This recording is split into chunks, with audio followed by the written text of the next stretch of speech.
Ako si Ai, isang physical therapist registered in the Philippines.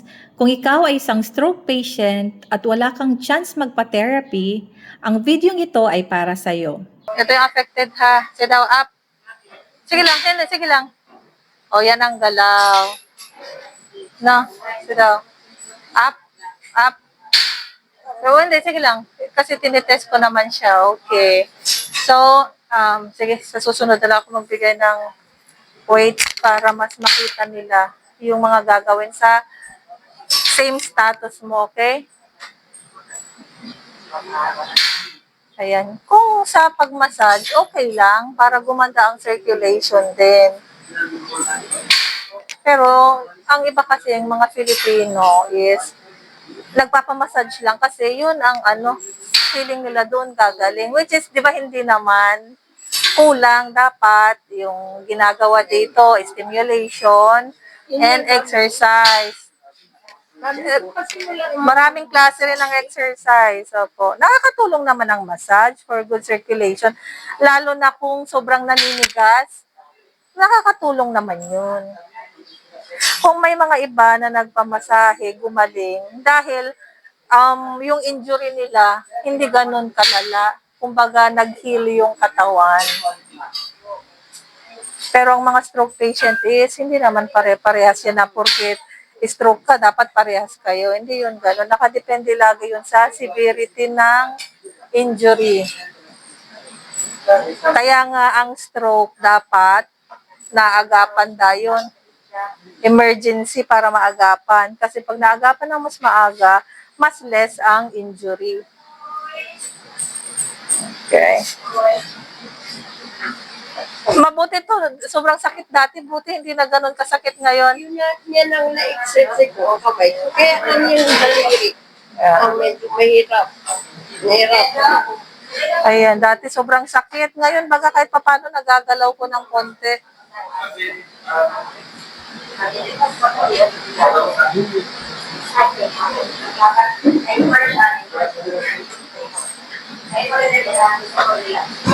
Sorry, sobrang sakit. Isang buwan din na na-stop ang therapy dahil lumipat kami. And mabuti at hindi siya lumala kasi 'di ba? May pain ka dati eh. Yan. Dahil talagang motivate ka na gumalaw pa rin. Kawawa ang hindi kasi nga yung dadaanan. Maraming mga times. Sa labas. Oo. Naglalagay sa labas. Kahit kaya pag kanina pag Ito sa pupunta sa labas. Hirap sa kuya.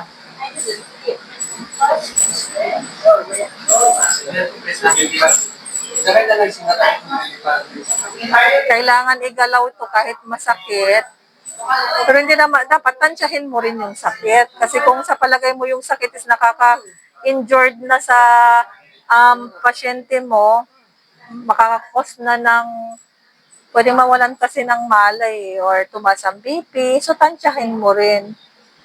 Pero kung ayaw niyang ipagalaw, hindi pwede. Kailangan igalaw. Diskartehan mo kung paano mo siya mapapagalaw ba yung joints. Tingin na ako sa mga FB. Yung mga stroke patient na mga hindi nag-therapy. Oo. Pag hindi ka nag-therapy, syempre magkakaroon ng complications. Mas prone kang ma-stroke. Yung pain mo mas lalala.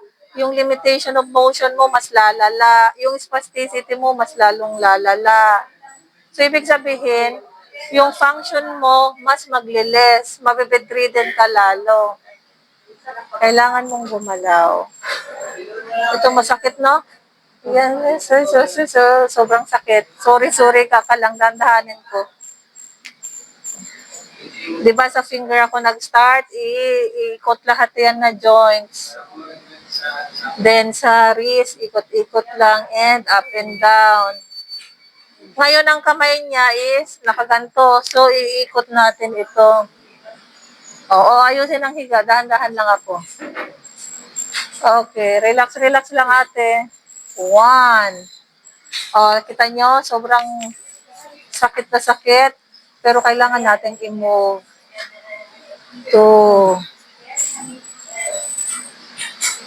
3. Okay, hingang malalim. Sige nga, sobrang sakit kasi nito. Okay? Ayan, medyo gumaganda na yun. Kaya sobrang sakit. O, relax, relax, relaxing ang malalim.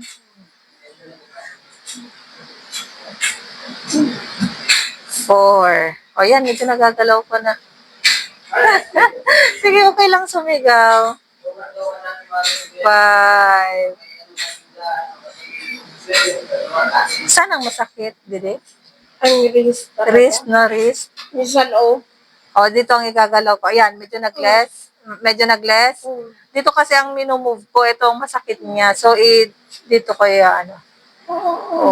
Okay, 6, 7. Same pa rin ang pain or Hindi. nag-less?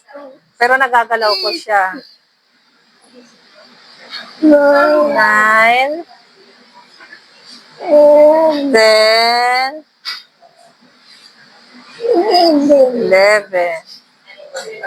12. Ayusin ang katawan. 13, 14, 15. Masakit. Wait lang. Para hindi na natin takpan yung face. Oh, sige pa. Igalaw ko pa, no? Nagliles? Okay. Yeah. 3, 4, 1.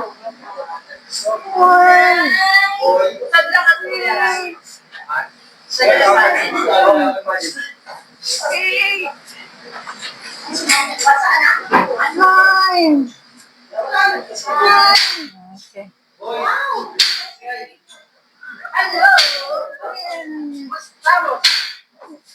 Okay. Kasi ito laging ano. Hindi, oo. Ano mo gagawin man dyan? Nasabi ko rin sa PLDT. Di ba yung kamay niya is nakaganto? Ito ganun. Dapat nakaganyan. Pag nakahiga ka, nakaganon. I-correct mo, tapos lagyan mo ng kahit na slight na pabigat. Nakadapa ang kamay. No, kaya diskartehan mo na pag nakahiga ka, halimbawa may unan dito, tapos lagyan mo ng something mabigat na hindi naman puwersado ha, bantayan mo, baka makita mo. Minsan yan, nagaganyan. Okay lang, hindi naman masakit. Hindi lang dapat ganyan. Hindi ko kasi alam. Sige na, taas. Taas natin. Oo. 1. Very good. Sige. 2. 3.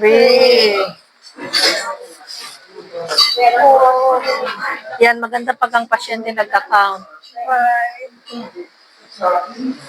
8, 7, Maganda pag ganitong status, bed exercise para nasa tamang alignment ang mga joints. 11, 12, 13, 14, 15. Straight ang siko, hawakan ang wrist. 1. Maganda ah. 2, 3,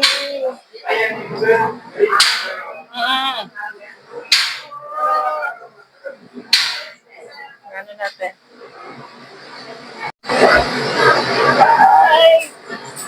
Yan, okay. Kita nyo yung kamay ko.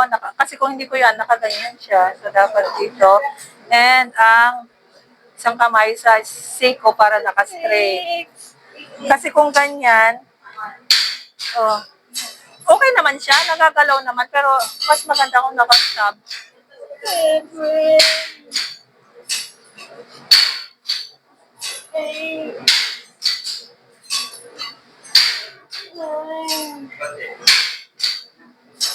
10, 5 pa.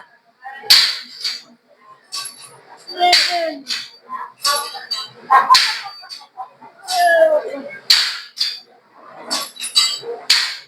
12, 13,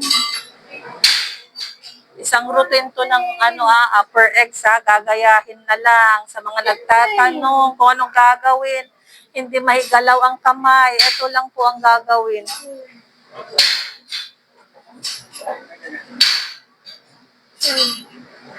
Kung hindi mai-close open ang mga kamay, huwag kayong magpo-focus sa close open lang. Kailangan ninyong palakasin ang buong unit. So mula sa shoulder, mga muscles sa shoulder hanggang dito, kailangan palakasin. There's no such thing na digdi ka lang magpo-focus kasi magpo-close open. Hindi, kahit anong gawin mo, hindi yan magpo-close open kung dito kulang sa strengthening exercise. Okay. Wow, ayusin. Ayusin ang higa. Ayusin mo ng higa. Ayan, dahan-dahan lang ako. 2. Hindi pa nga naka-flat dapat naka-flat pa rin. 3. Wait lang, ibaba ko. Excuse me. Para proper yung maituro. Okay, relax. Kasi sobrang sakit, so dahan-dahan lang. 4, hindi pa nga ito naka-flat. 10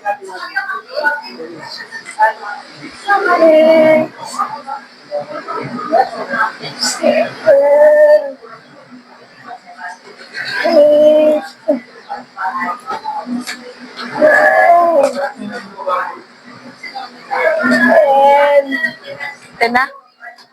O, 5 pa. 11. Kita nyo? Parang ganyan yan, no?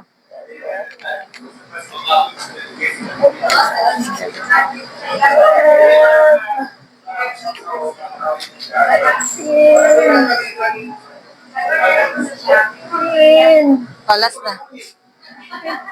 Okay, relax anay. Ang sararo. Last naman na.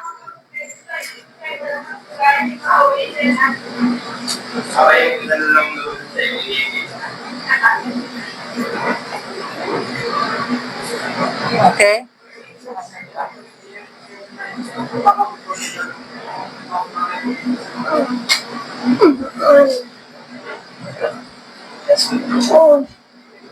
Range of motion exercise to para yung mga tamang movement ng joints magawa pa rin. Iba po yung strengthening exercise kung saan may weights. Kailangan din yun para sa strengthening. Which is may general kaming ginagamit.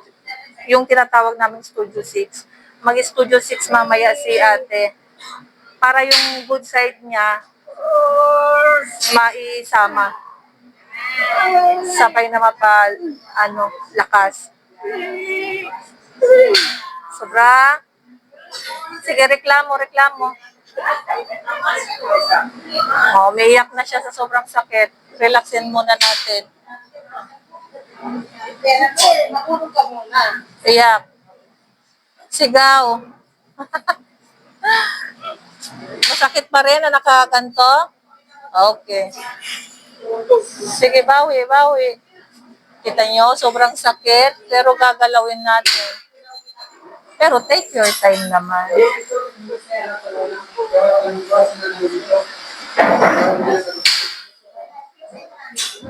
Sige lang, iyak ka lang dyan. Tawagin mo ako mamaya pag tuloy natin. Baka dumidilim ang paningin mo. Hindi man. Masakit lang talaga. Okay. Hindi ka man nahihilo. Okay, relax lang. Okay lang yan, pero pag nahihilo, dumidilim ang paningin, hindi yun pwede. Sobrang sakit. Kakaiba ang sakit? Ano ang sakit niya? Parang mapupunit. Pero relax ngayon. Okay. Pakiramdaman mo daw. Ilan na? 6? 6. Dahan-dahan lang. Dahan-dahan lang ako. May masakit na. Try kong i-up. Rest po, rest. Rest. Kuya Rojon.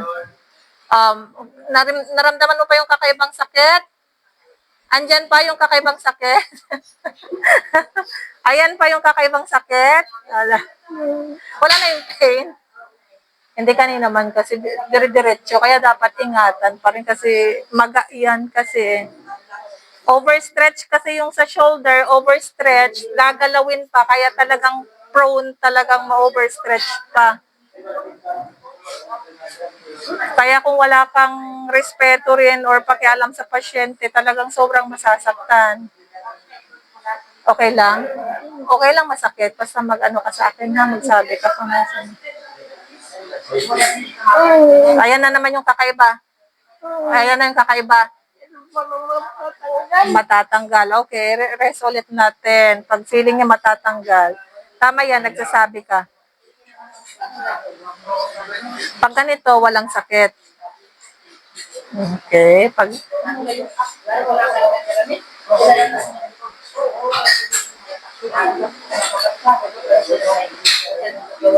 Alas na.